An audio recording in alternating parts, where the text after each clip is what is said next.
Je pense qu'on peut démarrer. Comme je disais, bonjour à tous et à toutes.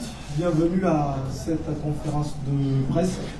On s'excuse du léger retard qui est indépendant de notre volonté. Mais c'est toujours un plaisir de se retrouver avec vous pour échanger autour de notre sélection nationale qui a deux rendez-vous au mois de juin. Le premier match contre l'Égypte et ensuite le second contre l'équipe nationale du Brésil. Vous avez en face de vous le sélectionneur national, M. Kaba Diawara, qui va donc vous dévoiler la liste des joueurs qu'il a retenus pour ce rendez-vous du mois de juin. Coach, bonjour, les médias sont à vous. Oui, bonjour à tous. J'espère que vous allez bien ainsi que vos familles. Donc nous sommes réunis aujourd'hui pour l'annonce de la liste des 23 pour le match Guinée-Égypte pour la 5e journée de la phase pour la CAN 2023 et le match amical face au Brésil qui sera le 17 juin, Inch'Allah. Donc en préambule, je voulais simplement dire que on joue d'abord notre premier match de la 5e journée qui est à mon sens, et je pense que ce sera pareil pour tous, ainsi que les joueurs de staff, le match le plus important. On s'est bien compris que c'est l'Égypte parce que c'est ce qui nous rapporte des points et c'est ce qui nous permettra, en cas de bons résultats, c'est-à-dire match nul ou victoire, d'être mathématiquement qualifié pour la CAN en Côte d'Ivoire. Donc c'est ça le plus important. Et après, bien sûr, il y aura ce match face au Brésil qui, je pense, sera facile à préparer, surtout si on fait un très bon résultat face à l'Égypte. Donc je vais énoncer la liste des 23 choisis pour ces deux rendez-vous. En gardien, alors nous avons Keita, Ali, Kone Ibrahim, Diakabi Lassana. En défenseur, Sila Isiaga, Diakité Ibrahima, Diakabi Mouktar, Conte Ibrahima Sori, Saïdousso, Mohamed Ali Kamara. Conte Antoine, Sila Dembo. Après en milieu, Diawara Amadou, Sissé Sedouba, Mori Konate, Keta Nabi, Kourouma Moriba, Sila Morlaï. Après devant, on a François Kamano, Morgan Guilavogui, Diaby Yadali, Kamara Agibou, Serou Girassi et José Kanté Martinez. Voilà pour la liste des 23 choisis avant blessure ou avant le dernier week-end, parce que les garçons jouent, vous savez bien, leur dernier match de championnat en principe le 4 ou le 5. Merci coach. La prochaine étape, ça sera de donner toutes les informations liées à ce regroupement, début de stage et les dates des deux matchs et les rencontres. Ok, le début de stage, il correspond à la fin de leur match, c'est-à-dire ceux qui vont jouer le 4, il est souhaitable qu'ils arrivent le 5, et ceux qui vont jouer le 5, le 6, le 7, il faut qu'ils arrivent au plus tôt. On essaie de débuter le stage la semaine prochaine. Comme on n'a pas la possibilité de jouer en Guinée, donc ça va être au Maroc, dans la région que l'on connaît tous, parce que c'est la région qui nous est allouée en ce moment, c'est à Casablanca. Et on aura par contre le match à Marrakech, donc il sera question de faire un départ la veille du match vers le complexe qui nous est prévu là-bas pour jouer le 14 au soir. Et après ce match-là, retour à Casa pour préparer le match du Brésil qui est prévu, lui, le 17. Et pour libérer les garçons, en tout cas ceux qui ne participeront pas à la CAN U23, le 18 au matin, ils seront en vacances. Voilà le programme. Merci coach. On va donc passer à la phase questions-réponses. Et on voit que les médias sont grandement mobilisés, ce qui est d'ailleurs à saluer. Donc vous connaissez un peu le processus parce qu'on est un peu habitué maintenant. Vous vous présentez, vous dites le nom de votre média et vous posez votre question. Donc on va essayer de donner la chance à plus de personnes pour que les gens puissent poser des questions à l'occasion de cette conférence de presse. On va démarrer avec la phase questions-réponses. Oui, Alpha Vadi 6 Média. Bonjour Alpha Vadi 6 Média. Coach, Moussa Camara, est-ce qu'il y a une raison, restriction? Non, non, il n'y a pas de raison, mais simplement, si on tient compte de la liste, il y a Jakabi Lassana qui va être retenu pour la CAN des U23. Et d'ailleurs, sur le précédent match, on avait laissé à la disposition des espoirs pour qu'ils s'acclimatent un petit peu à ce groupe. Et il avait bien fait, donc ils sont qualifiés, donc il fait partie des 7-8 joueurs qui, nous l'espérons, iront grossir les rangs de l'équipe espoir pour espérer une qualification pour les JO à Paris. Prochaine question s'il vous plaît, Aziz. Coach, bonjour. Abdelaziz sur le groupe Numa Média. À quand le retour de Madi Camara dans la sélection guinéenne? C'est une question que je réponds à chaque fois. C'est un choix, mais si vous voulez la reposer chaque fois, allez-y, c'est que de la salive. C'est un choix, encore une fois. Vous avez vu qu'il ne joue pas. Je sais pas.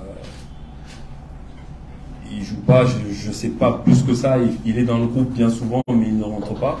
Donc nous, on est parti sur une logique de groupe. L'équipe tourne bien en ce moment, donc il va revenir. Je peux pas vous dire quand, je vais pas mentir.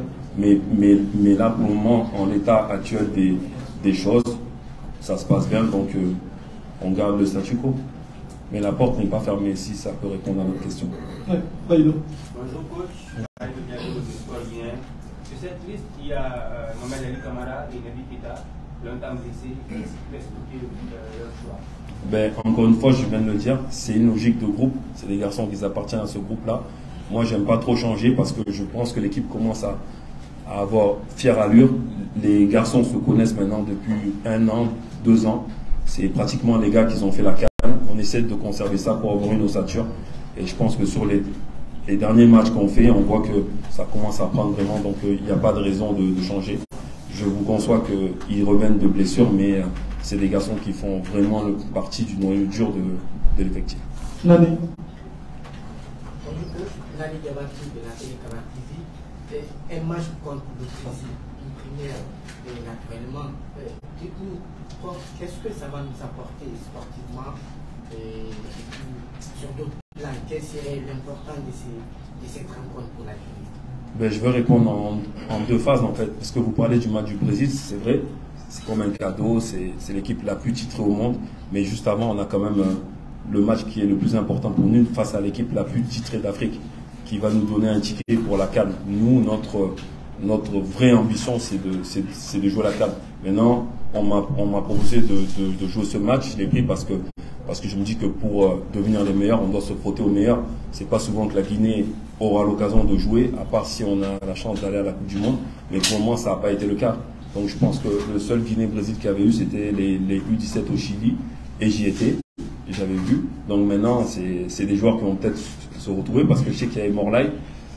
Et il avait même marqué, je crois, si mes souvenirs sont bons. Donc voilà, on n'aura pas souvent l'occasion de jouer contre eux. On va le jouer, mais on ne perd pas de vue. Et ça, je vous le demande à tous, même aux joueurs, au staff, je leur ai déjà dit, le match le plus important, c'est l'Égypte. Et c'est ça qui est notre pain quotidien. Et c'est sur ça qu'on va être focus. Après, le Brésil, ça viendra naturellement. Et d'ailleurs, c'est 3 jours après, donc on aura largement le temps d'en parler. Mais moi, mon travail et nous, staff, c'est de préparer au mieux l'Égypte. Bella. Bonjour, Amadou Bella de Cisélia. Je note l'absence de Mohamed Bayo. Est-ce que son frère de temps est un club qui a joué en sa défaveur, ou est-ce une question d'incompatibilité avec Kamano qui a signé des camps d'édition? Non, c'est juste, c'est vrai qu'il joue pas beaucoup en club, mais lui aussi, il fait partie du groupe. C'est un choix ponctuel. Il y a quelques soucis en interne, rien de méchant. Mais là, sur la période là, c'est juste un choix. On a un peu discuté, donc voilà. Il y a José qui revient. C'est un joueur qui a joué la CAN. Il s'entend bien avec tous. Le seul problème, c'est qu'il joue au Japon. Donc sur des semaines internationales, c'est difficile de le faire venir, parce que vous voyez bien comment géographiquement c'est loin. Mais là, c'est la fin de saison. Il vient et puis il est très content. Je l'ai eu. Il est très content de revenir en sélection. Bonjour. Bonjour.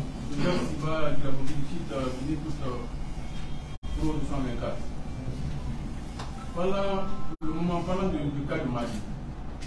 Moi, je pense que certainement, si quelqu'un a une dent, quelqu'un a une veto sur le cas Mali, ça peut être ça. Sinon, on ne peut pas être scotché par Mourinho. Il peut d'avoir 10 minutes et quelques matchs. Une question, s'il vous plaît, Jo. La raison, peut-être, elle est ailleurs. La question, voilà, c'est par rapport également au cas Solikaba. Solikaba, qui a fait une bonne saison avec Cardiff, mais qui n'est malheureusement pas sur cette liste. Vous pouvez nous donner des raisons liées à son absence. Merci. Également, Ivanto Sankom, qui a joué avec en Ligue 2, qui avait une belle saison avec cette club. Pourquoi il n'est pas sur cette liste? Merci. Ben, encore une fois, vous voulez, on a, et alors je vais répondre, hein, il n'y a pas de problème, on a à peu près une cinquantaine de joueurs guinéens. Il n'y en a que 23 qui viennent. Je fais des choix, c'est mes choix. Je ne peux pas expliquer tout à chaque fois. Solikaba, il a marqué des buts, c'est vrai. Mais maintenant, j'ai une autre logique par rapport à l'attaque, ce que je veux mettre en place et qui, je pense, commence un petit peu à se voir. On voit les mêmes matchs, on n'invente rien. Donc ça, c'est un choix. Et Sankom, c'est la même chose. Il est sorti du groupe, parce qu'il est sorti du groupe. Là, il remonte en première division. Zidane, on le connaît, on sait que voilà, c'est un ancien meilleur joueur du championnat ici. Il est expatrié en Belgique. Il remonte en première division. On suit tout ça. Mais il y a une logique de groupe qui se crée. Moi, je préfère que les joueurs ils aient l'habitude de jouer ensemble. Et on le voit, ça commence à prendre. On va essayer d'intégrer tout le monde. Mais je vous le dis aujourd'hui, il n'y a que 23 places. Et j'ai fait des choix, c'est tout. Oui. Bonjour, Kana, moi c'est mon nom de Sport News 224. Je sais que vous n'avez pas parlé des absents, sauf que moi je suis dirigé, j'ai envie de poser. Selon quelques indiscrétions, ces derniers temps, il y a eu un rapprochement entre Kaba et Bafodé Diakité Simankan, et notamment Issa Diop de Foula. Est-ce qu'on peut avoir des informations sur ces trois aussi? Issa Diop, c'est pas un Guinéen. Issa Diop, ce n'est pas un Guinéen. Diakité, on est en contact, mais après, encore une fois, on commence à grandir. Simankan, c'est pareil, je veux dire, ils savent, la porte, elle est ouverte, mais on ne va pas courir après les gars, c'est l'équipe nationale. On commence à avoir des résultats. Moi, je ne ferme pas la porte à personne. On a parlé, on a discuté, les agents, la famille. Maintenant, si le gars, il n'est pas prêt à venir à 100%, on ne peut pas aller le chercher à chaque fois. On a fait les efforts, ça fait presque 2 ans que je suis en place là maintenant. Je n'ai pas arrêté et j'arrête pas. Mais l'équipe commence à être en place. C'est comme le train. À un moment donné, tu le prends ou tu ne le prends pas. Ça ne veut pas dire qu'ils ne viendront pas. Ça ne veut pas dire que l'année prochaine, ils ne seront pas là. Ça ne veut pas dire qu'à la CAN, on ne va pas les prendre. Mais franchement, l'équipe qu'il y a aujourd'hui, je pense que vous êtes tous... vous voyez les matchs qu'on fait, on progresse. Avant, on jouait bien, on perdait. Là, on joue peut-être un peu moins bien, mais on commence à gagner. Je ne dis pas qu'on va gagner tous les matchs qui nous sont proposés, mais ça va beaucoup mieux parce que les joueurs, ils jouent ensemble. Ils commencent à bien comprendre. À un moment donné, tu veux venir, tu viens, c'est ouvert si tu es en forme, il n'y a pas de souci. Si tu veux rester dans ton club, attendre une éventuelle sélection de la France ou d'un autre pays, fais comme tu veux, c'est un choix. Nous, on a fait la démarche, on les a contactés, ces garçons-là. Maintenant, la balle, elle est dans leur camp, j'ai envie de dire. Mohamed. Bonjour coach. Bonjour. De la télévision. D'abord, mes condoléances pour le décès de Merci. Merci. Première question. Aujourd'hui, le championnat guinéen est à sa 22e journée. Le tout est très serré entre le premier et le deuxième. Malgré tout cela, aucun joueur local sur la liste, si je me trompe. Voilà. Qu'est-ce qu'il y a d'évaluation? C'est comme je le dis encore, c'est une logique de groupe que j'instaure. Ça ne veut pas dire qu'il n'y en aura pas. Au dernier match, il y avait Pimpin. Là, c'est vrai qu'il n'y en a pas, mais voilà, je fais mes choix en âme et conscience. C'est pas pour ne pas prendre des joueurs, pour ne pas les prendre. Voilà, quand je couche mes noms, je sais ce que je vois, je sais ce que j'ai et je sais ce que je peux apporter par petites touches à des moments précis. Là, on joue 2 gros matchs. C'est vrai que c'est toujours des gros matchs parce qu'en équipe nationale, on doit gagner à chaque fois. Mais bon, je vais le répéter encore une fois, c'est des choix. On va donc regarder par là. Derrière, mettre. Ouais, ouais.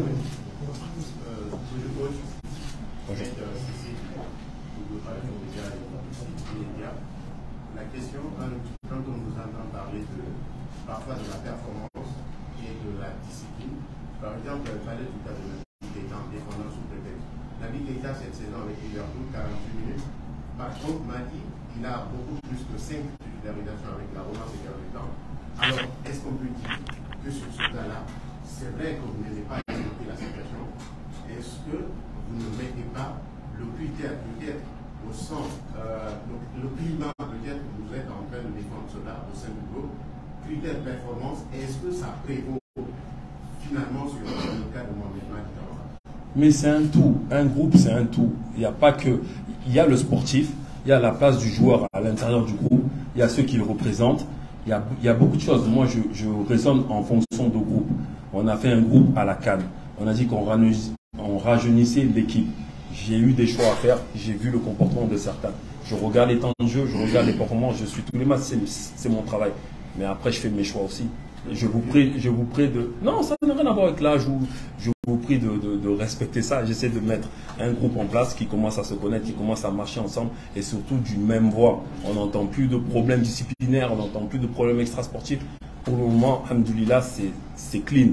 On n'a même plus d'agents de sécurité au CIDI. Les joueurs, ils se font la discipline eux-mêmes. Regardez ce qui se passe. Soyons contents que le climat soit sain. Moi, ça fait 5-6 ans que je suis en équipe nationale. On a toujours eu des problèmes de discipline. Là, est-ce que vous avez entendu un jour qu'il y a une fille qui est venue à l'hôtel, qu'il y a un truc? C'est des choses qu'il y avait avant, même si on le cachait tant bien que mal. Vous êtes au courant, vous êtes à l'intérieur de l'équipe, même si vous ne le dites pas, vous savez très bien. Aujourd'hui, c'est clean.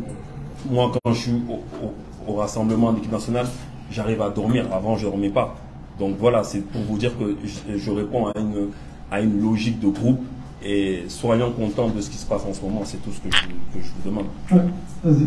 Voilà, bonjour coach. Bonjour. Moi c'est Valérie Amadi de la radio Fadila FM. Maintenant ma question est de savoir, est-ce que vous avez non seulement tiré contact avec Thierno Bali qui est un côté de la Belgique? Ouais, j'ai eu le contact avec lui. On a même, à l'occasion de la tournée de janvier, on est même allé à son domicile, on l'a vu, on a parlé à son papa qui est un ancien basketteur du Sili. C'était réglé. Je suis obligé de vous dire la vérité parce que j'ai pas de raison de mentir. Mais il a demandé un peu de temps. Donc il est en train de gérer un transfert, je pense qu'il a fait une grosse année. Moi, le but du jeu, c'était qu'il vienne en équipe A et qu'il participe aussi à la CAN des U23 parce qu'il est en âge. Donc ça retarde un petit peu. Mais encore une fois, c'est comme pour Simakan ou Diakité. On a fait la démarche d'aller voir les garçons parce qu'on est très vite au fait de ce qu'ils font. On regarde tous les matchs. Et il voulait venir. Et je pense qu'il voudra bien. Et je pense qu'il viendra vraiment. Mais là, je pense que son année a été pleine. Il a marqué beaucoup de buts. Il y a beaucoup de clubs qui le sollicitent. Donc moi, je préfère qu'il prenne le temps de gérer un transfert. Un gros transfert même, on peut le dire. Et qu'il vienne quand il soit prêt. Il m'a envoyé un message. Il m'a dit que voilà, il ne connaît pas encore la Guinée. Des choses comme ça. Je peux comprendre parce que j'ai été dans le même cas. Mais à un moment donné, comme je le répète, il faut qu'il soit sûr à 100%. Et quand il sera sûr à 100%, il viendra et il fera de très grandes choses pour nous, j'en suis sûr. Ouais, vas-y. Bonjour, vous parlez de constance et de performance. L'objectif, c'est de match de visite. Donc, c'est rappel de ceux qui ont remarqué cette rencontre à l'aller. Score qui reste au travers de la boîte de film permettre de le c'est quoi l'objectif dans cette rencontre-là? Comment va se jouer cette rencontre? Face à l'Égypte. Face à l'Égypte, pas la sélection. Ouais, non, on va pour gagner, absolument. On peut parler même de revanche parce que je pense qu'on a pris un but cruel un petit peu à la fin, chose qui nous arrivait et peut-être qui nous arrivera encore, mais qu'on essaie de gommer. On avait eu les occasions avant, on avait fait un match très sérieux là-bas et je vais redemander aux garçons de bien se rappeler justement qu'eux, ils nous ont battus sur la fin et que on doit rembourser ça. On est chez nous, mais on est au Maroc pour gagner ce match-là, montrer à l'Égypte que voilà, il y a la première place en jeu, qu'on ne leur fera pas de cadeau, même si c'est une équipe qui a été 7 fois championne d'Afrique, on le sait, on joue un gros morceau. Mais aujourd'hui, on doit penser qu'on peut les battre. Et vu le match aller justement, avec un peu plus d'efficacité, de sérieux sur la fin de match, on doit, Inch'Allah, arriver à faire quelque chose. Abdoulaye. Bonjour coach, Abdoulaye Diallo de la RTG. Le président de Kaba Diawara, après voilà, 4 matchs joués, votre regard sur la prestation de votre équipe, est-ce que vous êtes satisfait, comme on peut dire, le deuxième petit bilan à mi-parcours? Qu'est-ce qui doit être amélioré pour, n'est-ce pas, vaincre l'ordre égyptien? Ben, je le répète encore, faut qu'on travaille au niveau de l'efficacité, parce que là on a marqué 5 buts, mais si on regarde bien, surtout le premier match, on doit en gagner 7-8-0. On a mangé encore beaucoup d'occasions. Et sur la fin du deuxième match, on a encore ce problème de prendre un but à la fin parce qu'on pense qu'à 3-1, c'est plié, on se relâche et on prend un point. On prend un but et c'est sur ce genre d'aspect qu'il faut qu'on progresse. Moi, je ne m'enflamme pas. Je sais très bien qu'on n'a rien gagné encore. On est en progrès. Mais on était déjà en progrès. Là, ça se voit peut-être un peu mieux parce qu'on a gagné 2 fois, mais il ne faut pas s'enflammer. On n'est même pas encore mathématiquement qualifié à 100%. Faisons le forcing pour être sérieux sur la préparation de ce match-là et c'est ce qu'on est en train de faire. Mettons tous les ingrédients pour qu'on aborde cette rencontre pour la gagner. Montrer à l'Égypte que ce qui s'est passé, c'était un coup de chance pour eux. Gagnons le match et après, on fera le match du Brésil et on fera un premier bilan justement avant d'aller en vacances. Mohamed, ensuite. Bonjour, Kaba. Bonjour. David Mohamed, avec les joueurs convoqués au niveau de la ligne d'attaque, est-ce qu'on peut se dire que Kaba se plaît maintenant avec le système 4-3-3? Mais je me suis toujours plu avec le système 4-3-3. Je vous ai dit qu'à un moment donné, on avait plus de joueurs qui pouvaient jouer et provoquer. Là, sur le match-là, on a fait quoi? Récupération, transition. Il y a le retour de François et je suis très content pour lui et pour nous parce qu'il nous a manqué, c'est clair. On a réglé les petits problèmes qu'on avait pu avoir. Il s'est très bien comporté, il a marqué, il a fait une passe décisive, il a été bon, il est même sorti avec des crampes. Donc tous les petits problèmes que tout le monde lui reprochait un petit peu, il les a réglés parce que mentalement c'est un garçon intelligent. Le fait aussi de ne pas être dans la sélection pendant plus d'1 an, je pense que ça lui a servi. Nous aussi, ça nous a montré à quel point il nous a manqué. Et il est revenu maintenant, on espère qu'il va rester sur le même tempo et que l'équipe va continuer à grandir. Il y a aussi l'émergence de Guilabogui, qui même si en club il joue avant-centre avec nous, il joue plus à droite et il a marqué son premier but. Donc c'est des verrous psychologiques qu'ils ont sauté. Il y a aussi le premier but de Moriba, je pense que ça va lui faire du bien aussi. Donc tous ces garçons-là, une fois qu'ils passent ce cap-là un petit peu au niveau de la confiance, parce que c'est ça qui nous manque. Je vous assure que si vous êtes à l'entraînement, vous voyez les enchaînements que les garçons font.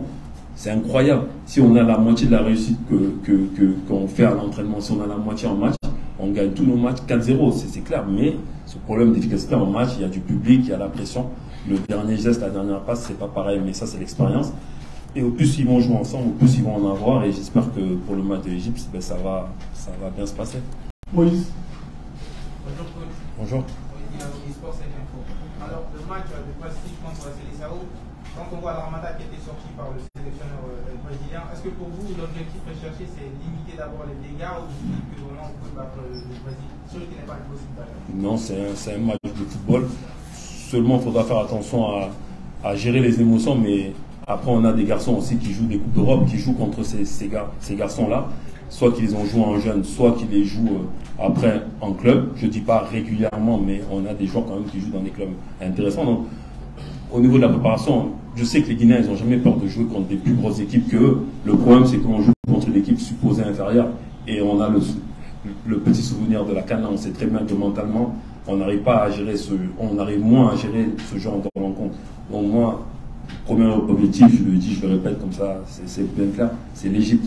C'est match qualificatif, on va faire ça à fond. Et après, naturellement, on va se pencher en 2-3 jours sur le match du Brésil. Mais ça, honnêtement, c'est facile à préparer, c'est cadeau. Donc on va prendre les dernières questions. Vas-y. Bonjour Kaba. Bonjour. Là c'est John Traoré du site johnsportdécouverte.com. En tant que sélectionneur de match Guinée-Brésil, qu'est-ce que ça vous dit? Qu'est-ce que ça vous procure? Ben, moi je suis un amoureux du foot, je suis un passionné. Depuis que je suis petit, je joue. Je pense que même quand je serai plus entraîneur, je continue à regarder des matchs et à essayer de... Parce que j'aime vraiment ça. Moi, pour moi, mais je pense plus au peuple guinéen. Je veux dire, on n'a pas l'occasion de jouer ces matchs-là. Quand j'ai eu le contact pour jouer ce match-là, j'ai foncé, j'ai appelé la Fédé, le ministère, tout le monde. J'étais comme un fou parce que je pense que nous, on nous appelle les Brésiliens de l'Afrique. Ben, aujourd'hui, on va jouer contre les vrais Brésiliens. C'est à nous de montrer une bonne image.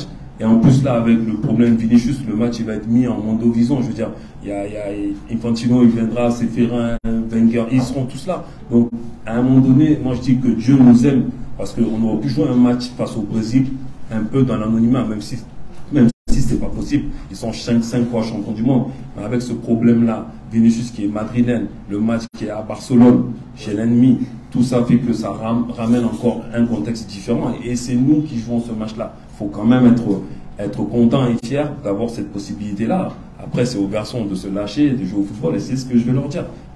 Passons d'abord par l'Égypte, et après, tranquillement, ils sont pros, ils savent même que eux, dans leur carrière, c'est peut-être la seule fois que la Guinée jouera, et c'est eux que Dieu a choisi, ces 23-là, pour nous représenter. Donc, pour eux, comme pour nous qui sommes autour, et pour vous qui vont voir le match, ça va être un moment génial, je pense, Inch'Allah, que ça se passe bien. Les deux dernières questions, aussi. Bonjour Kaba. Bonjour. Je viens de remarquer l'absence de Thierno Issa Gabadi, un habitué de la sélection. Quelles sont les raisons de ça? Qui ça? Thierno Issa. Thierno Barry. Ah oui. Oui, c'est un problème de...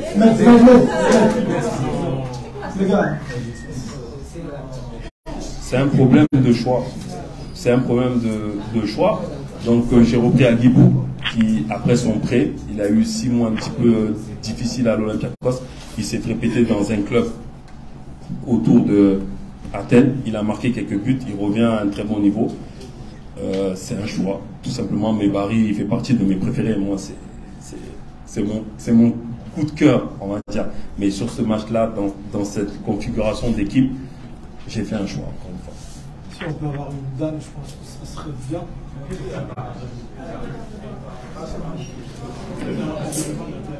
On va conclure avec deux dernières questions. Vas-y, ensuite toi.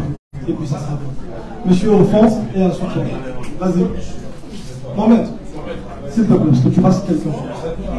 Oui, bonjour. Je pense que c'est Bamba Djam, le travail de la radio continentale et des temps de publication ici, le précis de 124.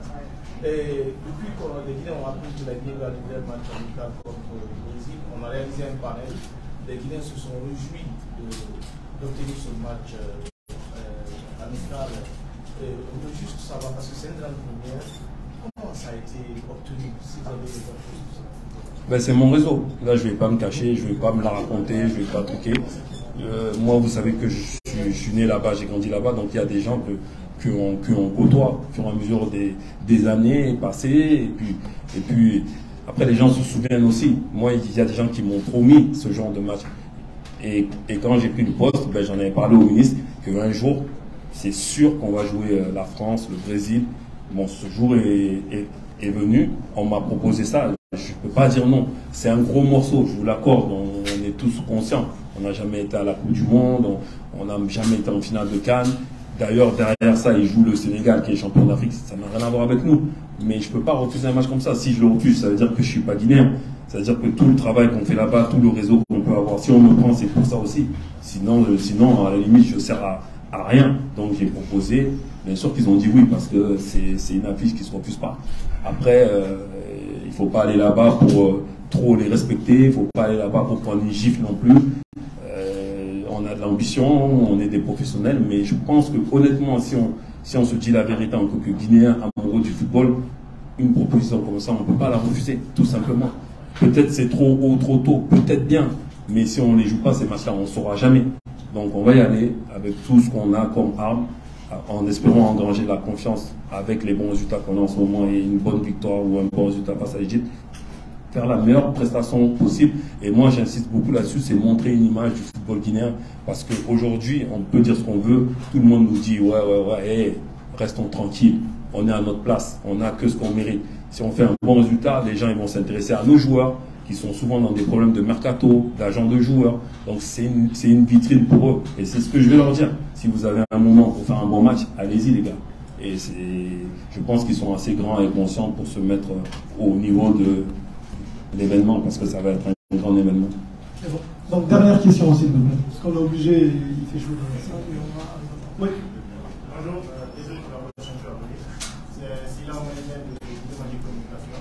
Pour moi, ce n'est pas une question, c'est juste un groupe de cartons en rouge contre la l'équipe de sélectionneur, parce qu'on joue encore une fois de plus un match à l'extérieur. On nous le recevoir ici à Conakry. Et vous restez silencieux. Je ne sais pas si vous plaisez dans ça ou pas. On peut en parler. Moi, je ne suis pas celui qui fait les travaux du stade. Moi, je ne suis pas celui qui, après le but de Nabi, saute pour aller féliciter les joueurs comme si j'étais une partie du stade.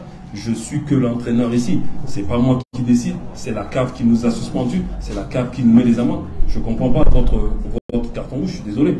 Nous, on nous dit la Guinée n'a pas le droit de jouer parce que le stade n'est pas aux normes. C'est la faute du coach, ça? C'est la faute des joueurs? Nous, on est les premiers déçus. Moi, chaque fois que j'appelle les joueurs, ils me disent coach, est-ce qu'on joue à Conakry? Je dis les gars, je vais être franc avec vous, je ne sais pas et je ne pense pas. Et c'est les instances qui décident, la CAF, la FIFA, c'est pas nous. Carton rouge, pourquoi? Là, ta question, j'ai oublié de te dire, réfléchis avant de parler. La dernière question, parce que le confrère est là. Avant de conclure, s'il vous plaît, s'il vous plaît. Alors, jusqu'au bout, pour que tout le monde puisse être satisfait. Oui.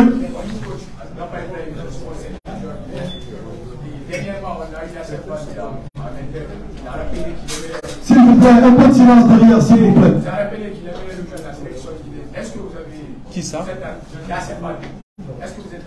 Qui ça? Yasser Baldé. Ah oui. Est-ce que vous êtes entré en contact avec silence? S'il vous plaît, derrière, parce que si vous parlez, on ne peut pas s'attendre. S'il vous plaît. Fermez la porte. S'il vous plaît, on est presque arrivé au terme de la réunion. Donc, soit. Oui, j'ai eu un contact avec lui depuis maintenant 1 an, 2 ans même. Mais après, comme je le dis, voilà, j'ai mes gars. Il est là aussi à côté, il reçoit les préconvocations, mais bon, après, dans la liste finale, il n'y est pas parce qu'il n'y a que 23 places. Et comme je dis, je réponds à une logique de groupe. Mais un jour, vraiment, c'est un joueur qui a 28 ans, qui joue dans son club. Vraiment, pourquoi pas? Dernière info avant de clore cette conférence de presse, c'est que c'est annoncé que le match contre le Brésil sera effectivement retransmis sur la RTG, puisqu'on a les droits territoriaux pour diffuser le match ici. Donc merci à vous pour être venus, c'est la fin, je vous remercie. Merci beaucoup.